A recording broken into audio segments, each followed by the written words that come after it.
তোমার সঙ্গে কম কথা বলছে, কথা বললেও হ্যাঁ বা নাতে উত্তর দিচ্ছে, মেসেজ করলে সিন না করেই রেখে দিচ্ছে, কল করলে বলছে ব্যস্ত আছি, ভালো কথা বললেও বিরক্ত হচ্ছে, অনেক রাত পর্যন্ত ফেসবুক হোয়াটসঅ্যাপে অন থেকেও অন্যভাবে এক্সকিউজ দিচ্ছে।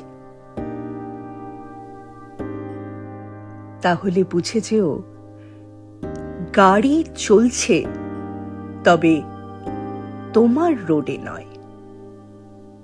যদি এমন পরিস্থিতি কখনো আসে, বুঝে নিও তোমার ভালোবাসার বাসায় নতুন অতিথি